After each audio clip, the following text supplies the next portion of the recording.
Welcome to our channel. Brahmamudi serial next ఎపిసోడ్లో ఏం జరగబోతోందో ఈ వీడియోలో చూసి తెలుసుకుందాం. పోటాపోటీగా పనిచేస్తున్న రాజ్, కావ్య అసలేం జరిగింది అని తెలుసుకోవడానికి ఈ వీడియోని స్కిప్ చేయకుండా ఎండ్ వరకు చూసేయండి. కావ్య సీతారామయ్యతో ఇలా మాట్లాడుతూ ఉంటుంది. మీ అందరి సంకల్పం నా కాపురం నిలబడాలి అనేది అయితే నేను ఈ పోటీలో నెగ్గడానికి నా సాయి శక్తుల ప్రయత్నం చేస్తాను తాతయ్య గారు అని అంటుంది. అప్పుడు సీతారామయ్య, ఇందిరాదేవి, అపర్ణలు ముగ్గురు సంతోషించి, అలాగే అమ్మా, నువ్వు ఈ పోటీలో ఖచ్చితంగా గెలవాలి, నువ్వు గెలుస్తావని నమ్మకం కూడా మాకుంది అని అంటారు. అప్పుడు కావ్య, సరే అమ్మమ్మగారు, నేను ఇంక ఆఫీస్కి వెళ్తాను అని అంటుంది. అప్పుడు అపర్ణ, వెళ్తాను కాదు వెళ్ళొస్తాను అనాలి. నువ్వు ఈ పోటీలో గెలిచిన తర్వాత ఈ ఇంటి కోడలిగా మళ్ళీ ఈ ఇంట్లో అడుగు పెట్టాలి కదా, అలా నువ్వు మళ్ళీ తిరిగి రావాలి అని కోరుకుంటున్నాను అని అంటుంది. అప్పుడు కావ్య, అలాగే అత్తయ్య గారు, వెళ్ళొస్తాను అని అంటుంది. అప్పుడు ఇందిరాదేవి, సీతారామయ్య, అపర్ణలు ముగ్గురు, మంచిది, వెళ్ళిరామ్మా అని అంటారు. అలా కావ్య ఆఫీస్కి చేరుకుంటుంది. రాజ్ ముందే ఆఫీస్కి వెళ్ళి అక్కడ వర్క్ గురించి మొత్తం చూసుకుంటూ ఉంటాడు. కావ్య కూడా తన క్యాబిన్లోకి వెళ్ళి పని ఎలా మొదలు పెట్టాలా, అసలు ఏం చేయాలి, ఎలాంటి డిజైన్స్ వేయాలి అని ఆలోచిస్తూ ఉంటుంది. అప్పుడే కావ్య క్యాబిన్కి శృతి వస్తుంది. అప్పుడు శృతి రాగానే, ఏంటి మేడం, మీ ఇంట్లో అసలు ఏం జరిగింది మేడం? ఇంట్లో నుంచి తిరిగి రాగానే రాజ్ సార్ అసలు చాలా బిజీగా, చాలా డెడికేషన్తో వర్క్ని చేస్తున్నారు అని అంటుంది. అప్పుడు కావ్య, అవన్నీ నీకెందుకు కానీ నేను అప్పచెప్పిన వర్క్ని ఫినిష్ చేసావా అని అంటుంది. అప్పుడు శృతి, ఇంకా లేదు మేడం, అయిపోవచ్చింది అని అంటుంది. అప్పుడు కావ్య, అయితే ముందు వెళ్ళి చెప్పిన పనిని పూర్తి చేయి అని అంటుంది. అప్పుడు శృతి, అలాగే మేడం అని అక్కడి నుంచి వెళ్ళిపోతుంది. ఇంకా కావ్య తన డిజైన్స్ని వేసుకుంటూ ఉంటుంది. అలా రాజ్, కావ్యలు ఇద్దరూ వాళ్ళ సాయశక్తులా ప్రయత్నిస్తూ ఉంటారు. ఎలాగైనా సరే ఎవరికి వాళ్ళు ఈ పోటీలో నేను గెలవాలి అన్న డెడికేషన్తో పనిచేస్తూ ఉంటారు. అలా ఆఫీస్ అయిపోయిన తరువాత కావ్య వాళ్ళ ఇంటికి వెళ్ళిపోతుంది. రాజ్ కొంతసేపు అక్కడే ఉండి మళ్ళీ ఆ తరువాత ఇంటికి వెళ్తాడు.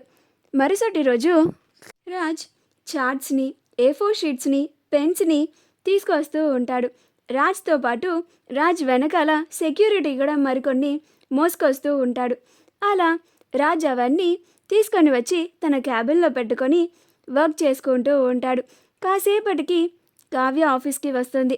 కరెక్ట్గా ఆఫీస్కి రాగానే కావ్య తన క్యాబిన్కి వెళ్తుండగా రాజ్ వచ్చి కావ్యని అడ్డుకుంటాడు.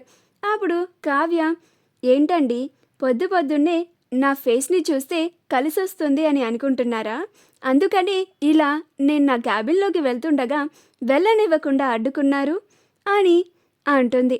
అప్పుడు రాజ్, నీలాంటి గుమ్మడికాయ మొహాన్ని పొద్దున్నే ఎవరు చూడాలనుకుంటారులే, కానీ అసలు నిన్ను ఈ ఆఫీస్లోనే ఉండనివ్వకుండా చేయాలి అన్న కంకణం కట్టుకున్న నాలాంటి వాళ్ళు నీలాంటి ఫేస్ని అస్సలు చూడాలి అని అనుకోరు అని అంటాడు.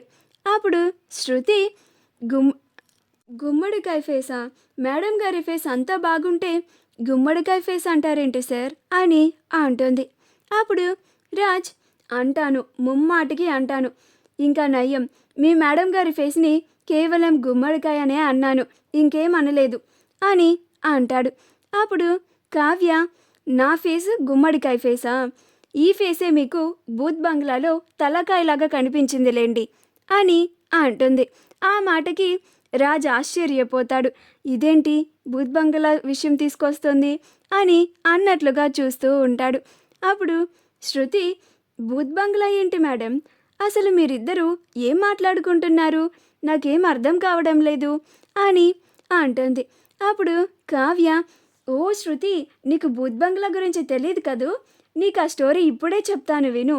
మరే బూత్ బంగ్లాలో అని చెప్తూ ఉంటే రాజ్, ఏచే అబ్బో, అదేమన్నా పెద్ద సినిమా కథ అనుకుంటున్నావా ఏంటి బూత్ బంగ్లా స్టోరీ చెప్పడానికి?